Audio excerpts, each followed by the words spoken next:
తెలుగుదేశం కూటమి ప్రభుత్వానికి మరో షాక్ తగిలింది. అధికారంలోకి రాగానే తిరుమల తిరుపతి దేవస్థానంలో తయారు చేసే లడ్డూలో కల్తీ నెయ్యిని వాడారు, అందులో జంతువుల కొవ్వును వాడారంటూ ఆ రోజు హిందువుల మనోభావాలు దెబ్బతినే విధంగా వైఎస్ఆర్సీపీపై కుట్ర బన్ని మరి ఆరోపణలు చేశారు. దానిపైన సిట్ ను ఏర్పాటు చేశారు. ఫైనల్ గా సిట్ అధికారులు ఫైనల్ ఛార్జ్ షీట్ ను కోర్టుకు సమర్పించారు. ఏసీబీ కోర్టుకు సమర్పించినటువంటి ఫైనల్ ఛార్జ్ షీట్ లో ఎక్కడా కూడా జంతువులకు వాడినట్టు లేదు. దీంతో తెలుగుదేశం కూటమి ప్రభుత్వంలోని చంద్రబాబు నాయుడు, పవన్ కళ్యాణ్ చేసిన ఆరోపణలు అబద్ధమని స్పష్టమయ్యాయి. అబద్ధాలతో ప్రజలను మోసం చేశారని అర్థమయ్యాయి. జగన్మోహన్ రెడ్డి బద్నాం చేయాలని ప్రయత్నం చేశారని అర్థమయ్యాయి. హిందువుల మనోభావాలతో ఆడుకున్నారని అర్థమైంది.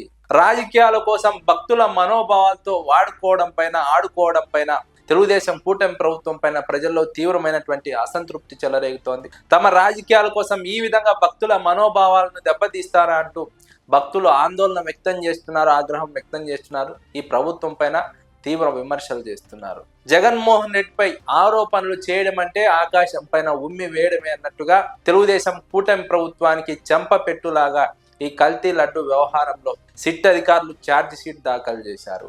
ఈ సిట్ అధికారులు తెలుగుదేశం కూటమి ప్రభుత్వంలో నియమించిన వాళ్ళే, ఏరు కోరి నిర్మించిన వాళ్ళే అయినప్పటికీ కూడా అందులో వాస్తవం లేదని తేల్చారు. వాస్తవం ఉంటే ఈ విధంగా ఛార్జ్ షీట్ దాఖలు చేసేవారు కాదు, ఖచ్చితంగా జగన్మోహన్ రెడ్డిని ఇబ్బంది పెట్టేవారు. ఈ అంశం ద్వారా జగన్మోహన్ రెడ్డిని శాశ్వతంగా ఇబ్బంది పెట్టాలని ఒక ప్రయత్నం అయితే జరిగింది. కోట్లాది మంది హిందువుల మనోభావాలను ఒక ఆంధ్రప్రదేశ్ కు సంబంధించి కాదు, యావత్ ప్రపంచానికి సంబంధించిన వెంకటేశ్వర స్వామి భక్తుల మనోభావాలను దెబ్బతీయాలని ప్రయత్నం చేశారు. జగన్మోహన్ రెడ్డికి తీరని దెబ్బగా మార్చాలని ప్రయత్నం చేశారు. కానీ అంతిమంగా సక్సెస్ఫుల్ కాలేకపోయారు. జగన్మోహన్ రెడ్డిని ఇరికించలేకపోయారు. జగన్మోహన్ రెడ్డిని దెబ్బ కొట్టలేకపోయారు. అంతిమంగా వారే ఇబ్బందుల్లో పడుతున్నారు. వారికే అది మెడకు చుట్టుకుంటోంది. జగన్మోహన్ రెడ్డిపై ఈ ఆరోపణలు చేయడానికి ఇంతకంటే ఇంకేం దొరకలేదా అని వెంకటేశ్వర స్వామి భక్తులు ప్రశ్నిస్తున్నారు. ఆ రాజకీయాలు చేయాలనుకుంటే వేరే అంశాల్లో చేసుకోండి, వేరే అంశాల్లో మాట్లాడుకోండి, అంతేకాని భక్తికి సంబంధించిన అంశాల్లోనూ లేదా దేవునికి సంబంధించిన అంశాల్లోనూ అబద్ధాలను ప్రజలకు నూరి పోసి అబద్ధాలను ప్రచారం చేసి ప్రజల మనోభావాల్ని, భక్తుల మనోభావాల్ని దెబ్బతీయద్దు, రాజకీయాల కోసం వాడుకోవద్దంటూ మరోవైపు హిందూ సంఘాలు తెలుగుదేశం కూటమి ప్రభుత్వం పైన స్పందిస్తున్నాయి, విమర్శిస్తున్నాయి. జగన్మోహన్ రెడ్డిపై ఏ స్థాయిలో కుట్ర పన్నారో దీని ద్వారా అర్థం చేసుకోవచ్చు. అందులో కల్తీ జరిగి ఉంటే, జగన్మోహన్ రెడ్డి పాత్ర ఉంటే, అందులో జంతువుల కొవ్వు వాడి ఉంటే తెలుగుదేశం కూటమి ప్రభుత్వంలో సిట్ అధికారులు ఛార్జ్ షీట్లో అవి వాడలేదని తేల్చి చెప్పేవారు కాదు. ఖచ్చితంగా జగన్మోహన్ రెడ్డిని ఇరికించాలని ప్రయత్నం చేసేవారు.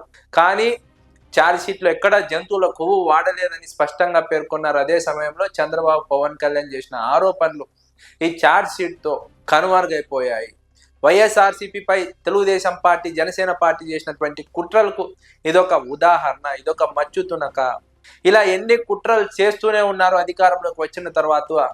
ఒకసారి లిక్కర్ స్కామ్ అంటారు, ఒకసారి కల్తీ నెయ్యి అంటారు, ఇంకోసారి ఇంకో స్కామ్ అంటారు. ఇలా జగన్మోహన్ రెడ్డిపై తప్పుడు ప్రచారాలు చేస్తూనే తమ అనుకూల మీడియా ద్వారా ప్రజలను తప్పదో పట్టిస్తున్నారు. ఇప్పుడు విషయం ప్రజలకు అర్థమవుతోంది. తెలుగుదేశం కూటమి ప్రభుత్వం వ్యవహరిస్తున్నటువంటి తీరు, జగన్మోహన్ రెడ్డిని ఇబ్బంది పెట్టడానికి చేస్తున్నటువంటి కుట్రలు అన్నీ కూడా ప్రజలు ఒక్కొక్కటిగా తెలుసుకుంటున్నారు.